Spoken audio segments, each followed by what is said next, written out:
خار ہوئے تارک قرآن ہو کر. تو بالکل صحیح بات کی تھی انہوں نے، بالکل اس کی ایکسپلینیشن ہے. ہم انشاءاللہ تعالی جو اس وقت ایک کرنٹ ایشو چل رہا ہے، پیلسٹائن اور اسرائیل کا ڈسپیوٹ، فلسطین اور اسرائیل کا ایشو، اس کو انشاءاللہ ڈسکس کریں گے. آلموسٹ اس ماڈرن ایج میں اس کو 100 سال کمپلیٹ ہو چکے ہیں. مسئلہ تو یہ ہزاروں سال پرانا ہے، لیکن بیسیکلی اس ماڈرن ایج میں 1917 سے یہ ایشو زیادہ شروع ہوا، جب بالفور ڈکلیریشن ہوئی، جس کے تحت یہودیوں کو فلسطین کے اندر آباد کاری کی اجازت مل گئی یو کے کی حکومت کی طرف سے. اور چونکہ سلطنت عثمانیہ کے انڈر تھا یہ سارا ریجن، اور پہلی جنگ عظیم کے اندر سلطنت عثمانیہ کو شکست ہوئی. اس دوران انگریزوں نے یہ وعدہ کیا تھا عربیوں کے ساتھ کہ جب ہمیں فتح نصیب ہوگی تو ہم یہ علاقہ عربیوں کے حوالے کر دیں گے، چونکہ عرب اور عجم کا آپس میں ایک ضد اور کنفلکٹ رہتا تھا. اور دوسری طرف انہوں نے یہودیوں کو یہ امید دلائی کہ جب ہمیں یہاں پر حکومت مل گئی تو یہ ایریا آپ لوگوں کے حوالے ہم کر دیں گے. اور دونوں کے ساتھ انہوں نے خیانت کی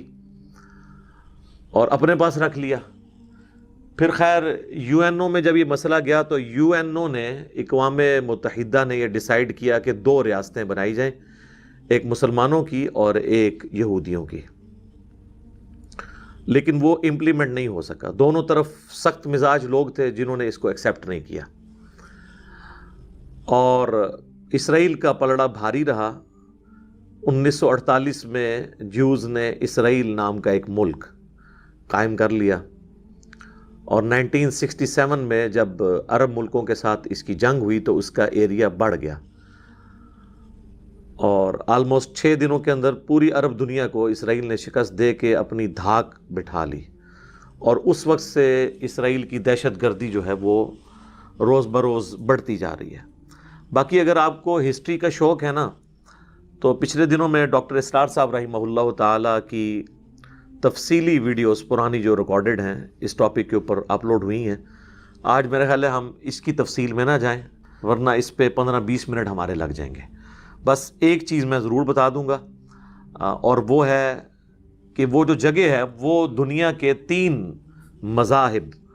آسمانی ریلیجن یعنی مسلمز، جیوز اور کرسچنز، مسلمان، یہود و نصارہ، ان تینوں کے لیے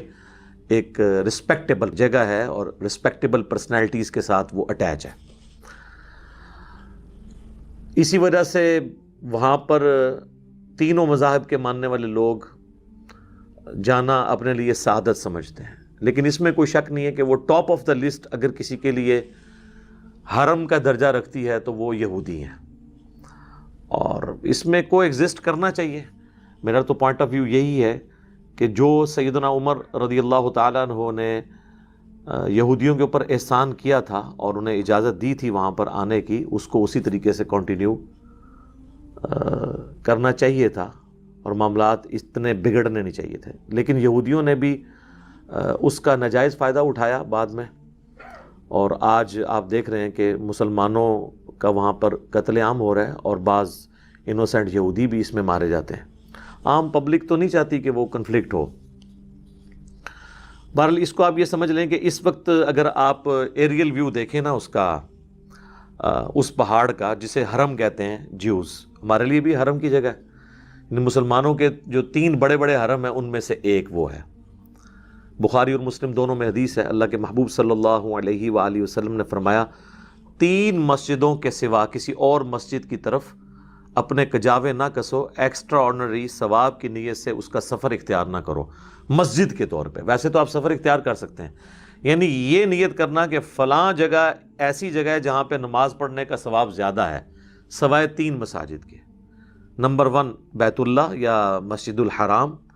نمبر 2 مسجد اقصی جسے بیت المقدس کہتے ہیں. یہ بیت المقدس نہیں ہے، یہ غلط لفظ ہے، یہ بیت المقدس لفظ ہے. اس کے لیے ایلیا کا ورڈ بھی استعمال ہوا احادیث میں، یروشلم اس جگہ کا نام ہے،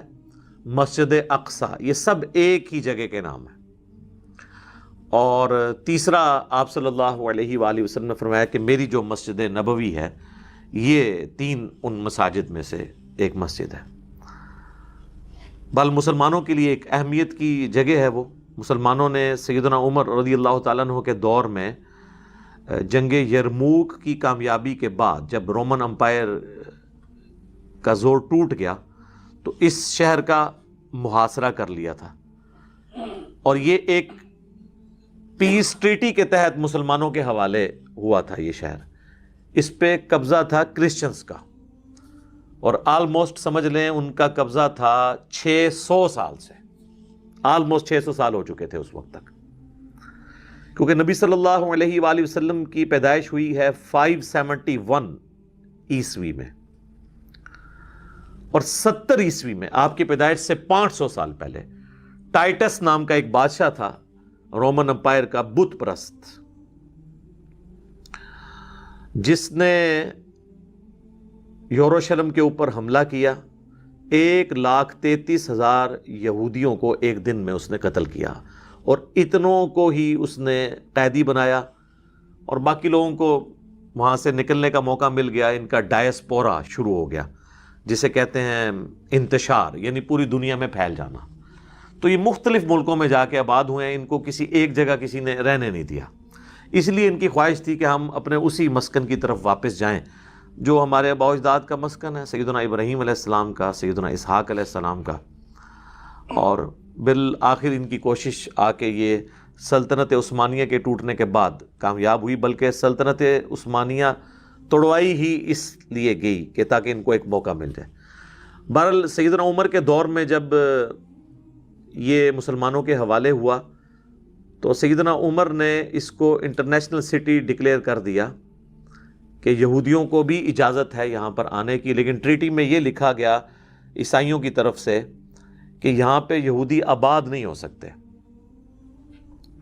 کیونکہ یہودی اور عیسائی آپس میں آپ سمجھ لیں 180 ڈگری کنفلکٹ ہے۔ عیسائی جس شخص کو اللہ کا بیٹا مانتے ہیں، یہودی کہتے ہیں کہ نعوذ باللہ وہ دجال تھا۔ تو اب یہ ان دونوں کا آپس میں اتفاق تو ہو ہی نہیں سکتا کسی صورت، اور یہ آپس میں لڑتے بھی تھے۔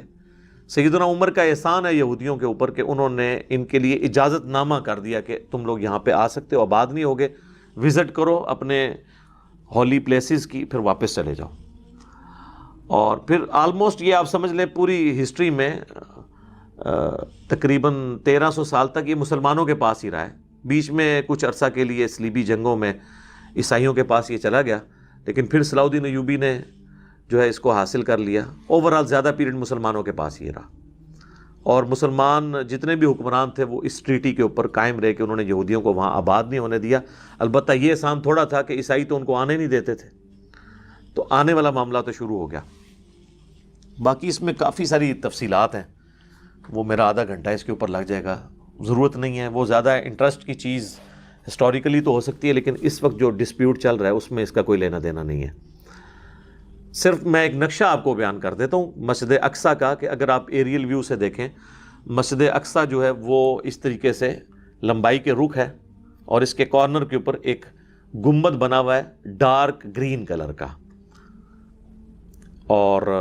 یعنی وہ محراب، اور اس کے بالکل اپوزٹ سائڈ کے اوپر آلموسٹ آپ سمجھ لیں 1 کلومیٹر یا اس سے بھی کم بنتا ہے، ایک پیچھے ڈوم ہے جسے ہم کہتے ہیں ڈوم آف دا راک، قبۃ الصخرہ، چٹان کا گنبد۔ اس کے نیچے وہ چٹان ہے جس سے نبی صلی اللہ علیہ وآلہ وسلم تشریف لے گئے تھے معراج کے اوپر۔ تو اس وقت پریکٹیکلی چونکہ یہ مسجد اقصیٰ جو ہے وہ خانہ کعبہ کے رخ بنی ہوئی ہے، لہٰذا مسجد اقصیٰ میں جب آپ کھڑے ہوتے ہیں تو آپ کی پیٹھ ہوتی ہے اس گولڈن ڈوم کی طرف، جسے عموماً لوگ مسجد اقصیٰ سمجھتے ہیں۔ وہ مسجد اقصیٰ نہیں ہے، وہ ڈوم آف دا راک ہے۔ مسجد اقصیٰ وہ ہے جس کا چھوٹا سا گرین گنبد ہے، انشاءاللہ ہم اس میں اٹیچ بھی کر دیں گے۔ اب آپ جب قبلہ رخ کھڑے ہوں گے نا، اگر آپ گولڈن ڈوم کے نیچے کھڑے ہیں تو آپ کو گولڈن ڈوم کی طرف پیٹھ کر کے اس طرف قبلہ ہے، اور اس کی رائٹ سائڈ پہ، مسجد اقصیٰ کی رائٹ سائڈ پہ وہ ایک ویلنگ وال ہے جسے کہتے ہیں دیوار گریا، جو ہیکل سلیمانی کی ایک دیوار بچ گئی ہے، جو ٹائٹس نے جب حملہ کیا تھا ہیکل سلیمانی کو توڑ دیا تھا، تو وہ ایک دیوار ہے جس کے سامنے وہ گریا کرتے ہیں، اور وہ تورات پکڑ کے آپ دیکھیں نا تو وہ بڑا تیزی سے یوں ہل ہل کے، بلکہ ان کی وہ عادت ہے، مسلمانوں میں بھی آلموسٹ یہ عادت آئی ہوئی ہے، آپ مساجد میں مدرسوں میں حفاظ کو بھی دیکھیں نا تو وہ بھی قرآن ہل ہل کے پڑھتے ہیں، تو یہ ٹیکنیکلی ویسے کسی حد تک ٹھیک ہوتا ہے، وہ تھوڑا خون کی گردش ہوتی رہتی ہے، بل وہ وہاں پہ گریا کے طور پہ کر رہے ہوتے ہیں، یعنی رو رہے ہوتے ہیں اپنے اس گولڈن پیریڈ کو یاد کر کے، تو وہ یہ ٹوٹل نقشہ بنتا ہے، یہ دیوار گریا، یہ مسجد اقصی اور یہ ڈوم آف دا راک، جسے عموماً لوگ سمجھتے ہیں کہ یہ مسجد اقصی ہے، مسجد اقصی یہ نہیں ہے۔ البتہ یہ ضرور ہے کہ یہ بیت المقدس یا ایلیا یا یوروشلم یہ سب ایک ہی جگہ کے نام ہے، یعنی پہلے اگر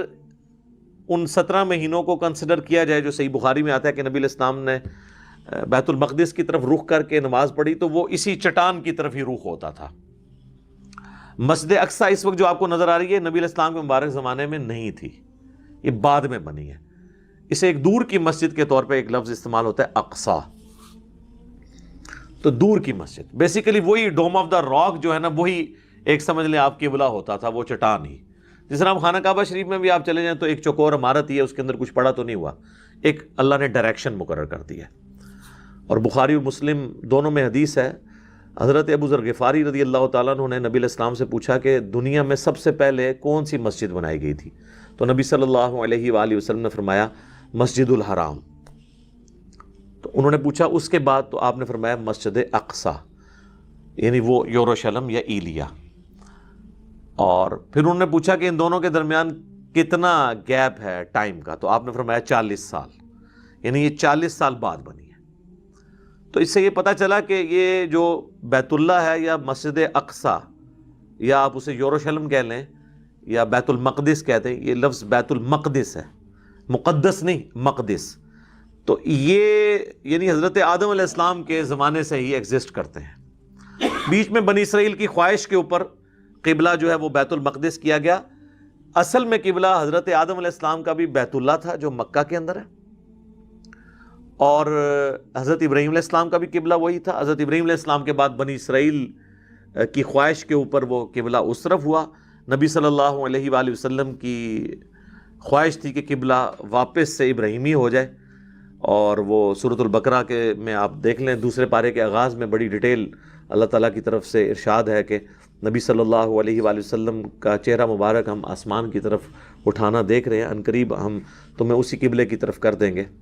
اور اللہ نے خواہش پوری کی۔ اور اس میں اللہ نے فرمایا اس لیے کیا کہ تاکہ اہل کتاب کے پاس کوئی حجت نہ رہے تمہارے خلاف، کیونکہ وہ اندر جب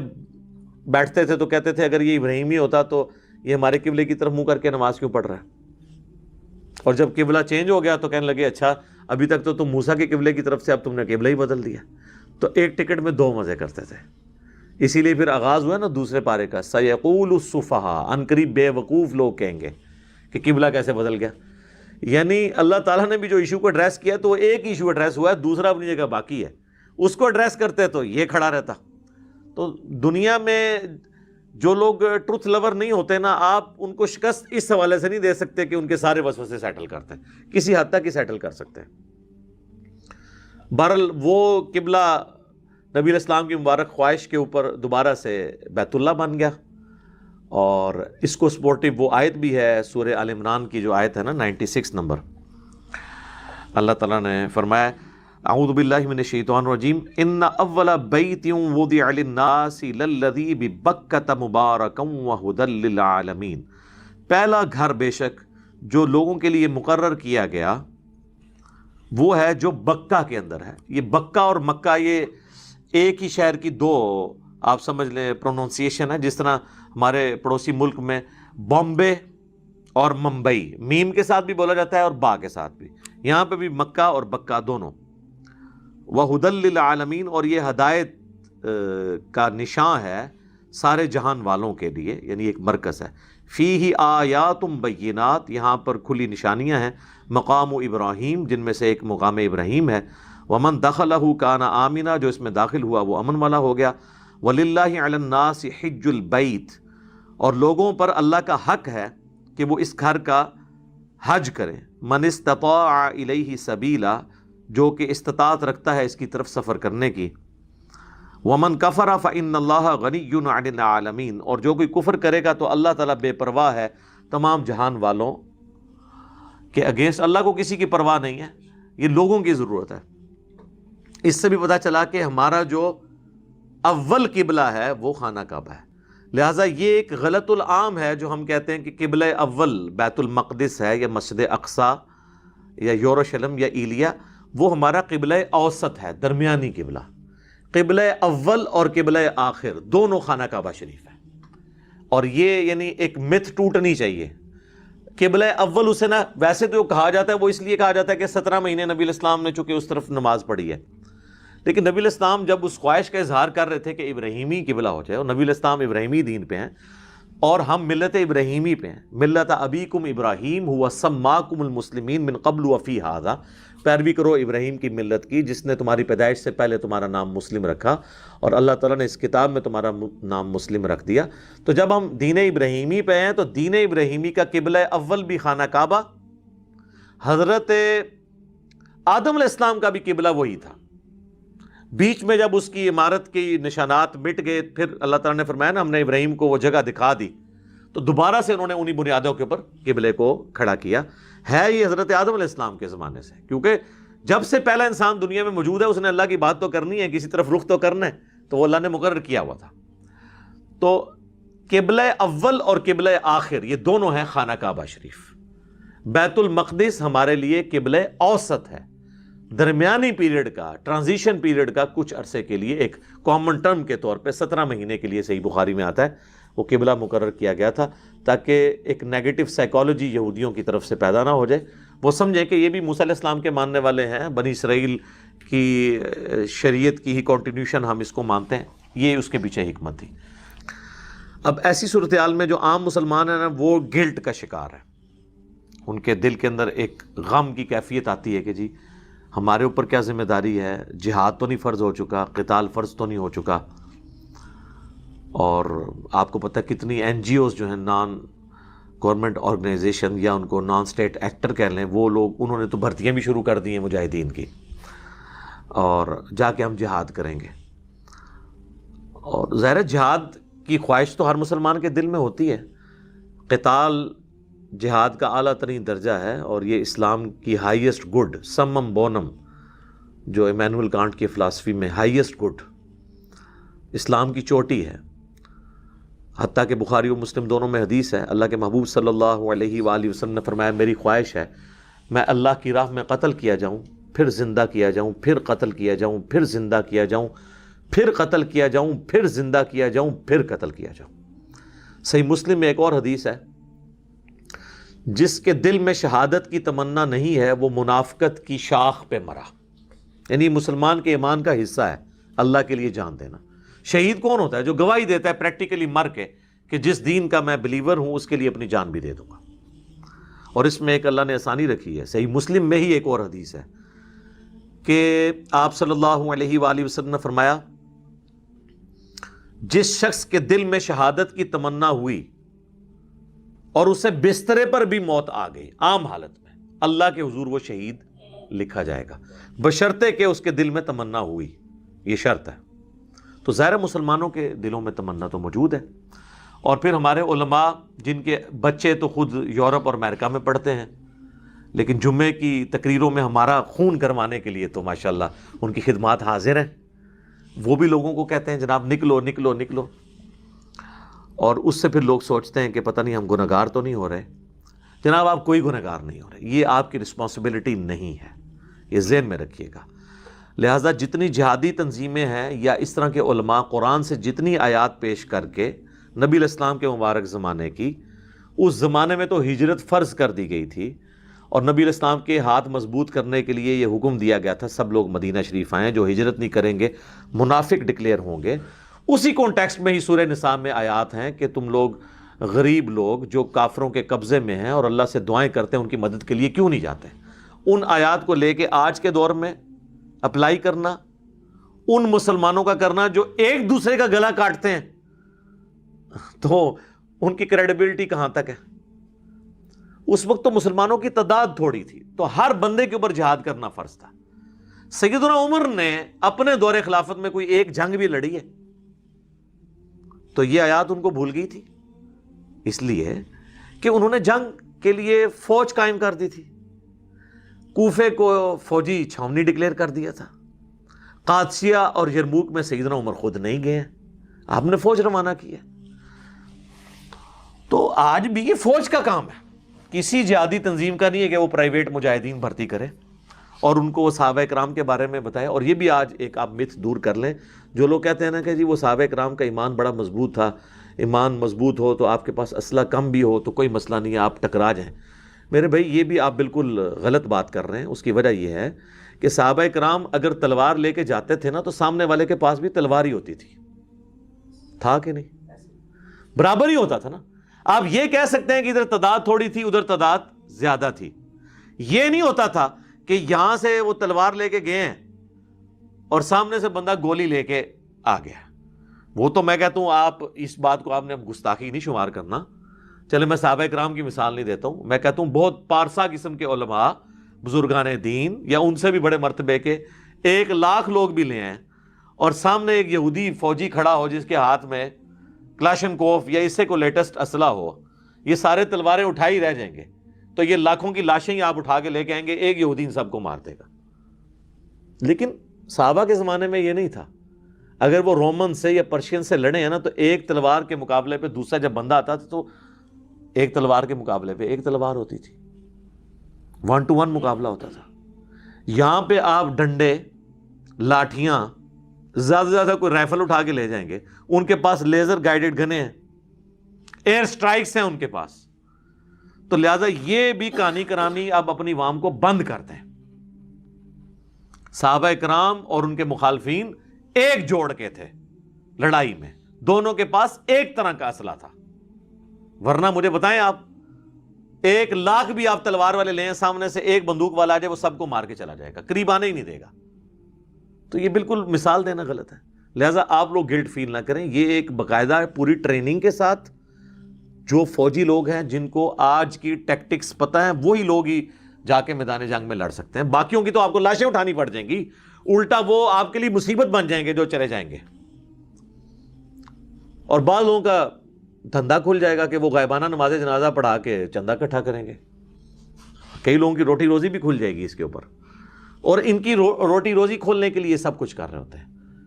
تو میں گورنمنٹ سے بھی, ریاستی اداروں سے بھی ریکویسٹ کروں گا ان کے اوپر کڑی نظر رکھیں جو یہ اس قسم کی جہادی بھرتیاں کر رہے ہیں.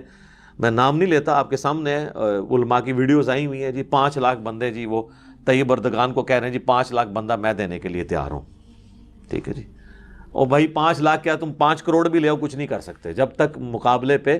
ایٹ لیسٹ اس کے قریب کا اسلحہ نہ ہو. اور یہ جو آپ کو کہانی کراتے تھے نا صحابہ والی, وہ بھی میں نے آج آپ کو بتایا, وہ بھی بالکل 2 نمبر بات ہے. حضرت خالد بن ولید اگر تلوار لے کے گئے ہیں نا رومن امپائر کے خلاف, تو سامنے سے بھی جو جرنیل ہے اس کے ہاتھ میں بھی تلوار ہی تھی. یہ نہیں تھا کہ اس کے ہاتھ میں ریوالور تھا. اور پھر بھی حضرت وہ خالد بن ولید نے جو ہے وہ تلوار کے اوپر گولی روک لی تھی, جس طرح وہ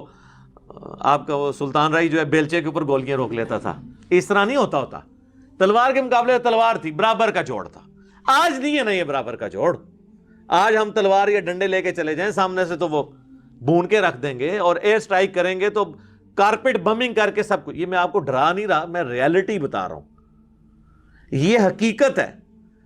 اور یہ جو آپ کو وہ کہانیاں کروا رہے ہیں نا, اور پھر وہ اشعار پڑھتے ہیں کہ جناب وہ میں نہیں کرتا, پھر وہ کہہ دیں کہ کسی کی توہین کر دی ہے اس کا شعر پڑھ کے, ان کو شعروں تک رہنے دیں. ریالٹی اس سے بالکل ڈیفرنٹ ہے. ٹھیک ہے, اور انہی چیزوں کا خیال سلطنت عثمانیہ نے نہیں رکھا تھا. اسی وجہ سے وہ آلموسٹ 3 براعظموں میں پھیلی ہوئی سلطنت, اس کے مقابلے پہ کچھ بھی نہیں تھے یہ گورے, انہوں نے ملیا میٹ کر کے رکھ دی کیونکہ انہوں نے وقت کے تقاضوں کا خیال نہیں رکھا. یہاں پہ علماء اور بزرگان دین بس یہی دعائیں کرتے رہ گئے کہ دشمن کی توپوں میں کیڑے ڈال جائیں. ان کو کیا پتا تھا کہ کیڑے تو توپوں میں نہیں ڈال سکتے نا میرے بھائی. ٹھیک ہے نا,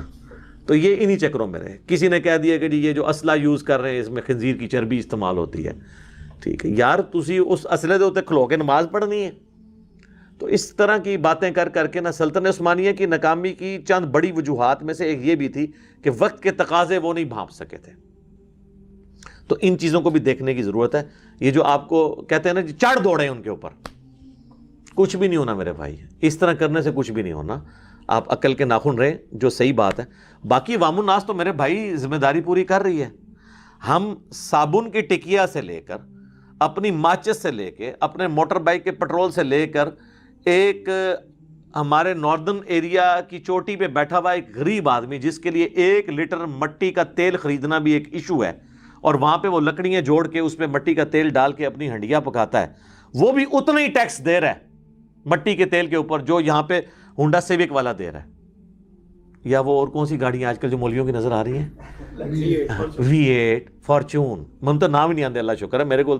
موٹر سائیکل ہے جی، کہ فارچونر کو غلطی نہ کر لیں، وہ بھی انہیں ہی ٹیکس دے رہے ہیں۔ جب یہ حالت ہے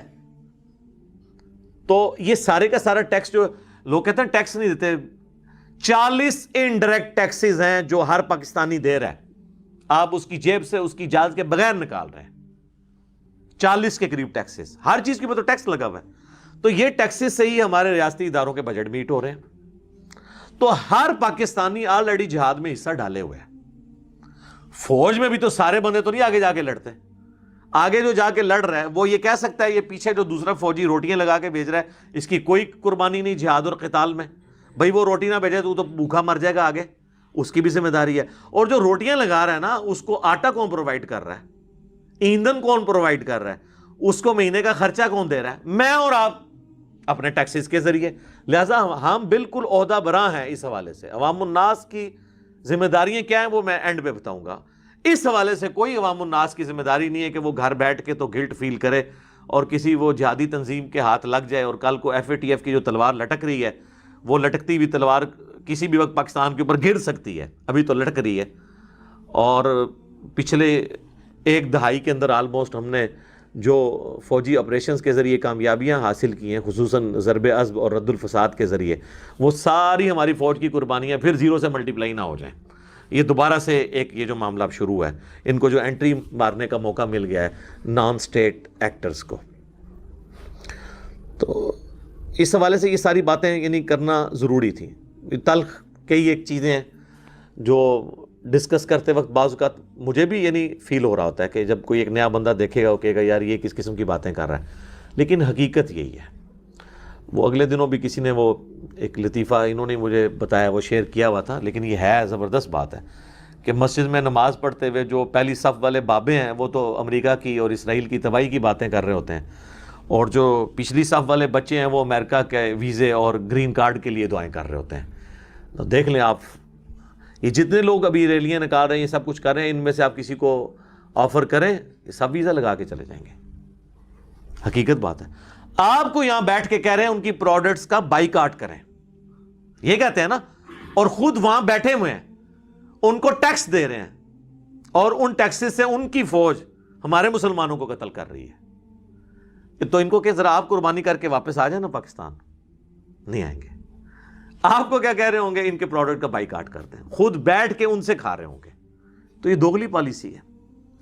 یہ اسی طریقے کے بھاشن ہے جو ہمارے علماء لوگوں کو نیکی کا بھاشن تو دیتے ہیں لیکن خود اس پہ عمل انہوں نے نہیں کرنا ہوتا۔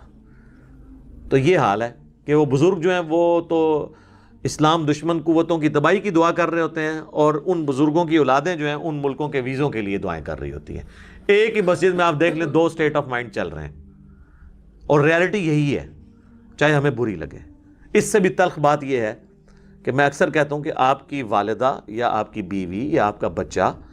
ہاسپٹل میں ایڈمٹ ہو اور آپ کو ڈاکٹر کہے کہ یہ ایک ٹیکہ ہے جس سے اس کی جان بچ سکتی ہے، اور آپ مارکیٹ میں جائیں میڈیکل سٹور میں،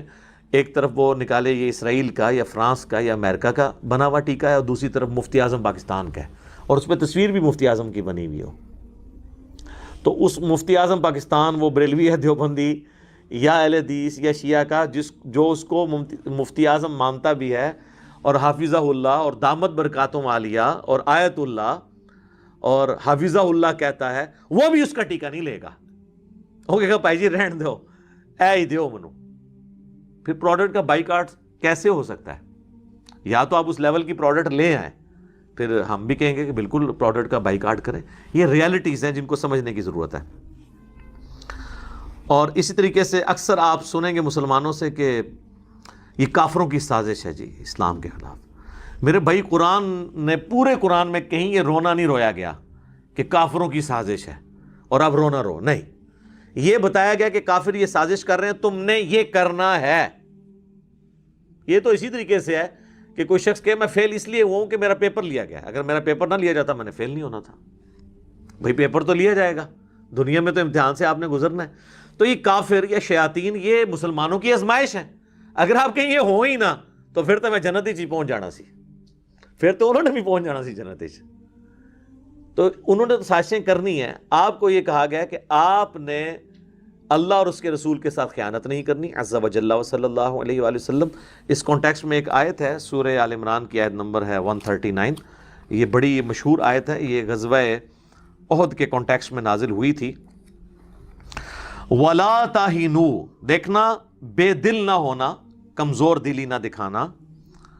وَلَا تَحْزَنُوا، اور نہ غم کرنا، وَأَنْتُمُ الْأَعْلَوْنَ إِن كُنتُم مُؤْمِنِينَ، تم ہی غالب رہو گے اگر واقع میں تم مومن ہوئے، بشرطے کہ مومن ہوئے۔ وہ جو صحیح مسلم میں حدیث ہے، نبی صلی اللہ علیہ وآلہ وسلم نے فرمایا اللہ تعالیٰ اس قرآن، اس کتاب کی وجہ سے قوموں کو عروج دے گا اور اس کتاب کی وجہ سے قوموں کو زوال دے گا۔ جسے ڈاکٹر اقبال نے کہا تھا وہ زمانے میں معزز تھے مسلمان ہو کر اور تم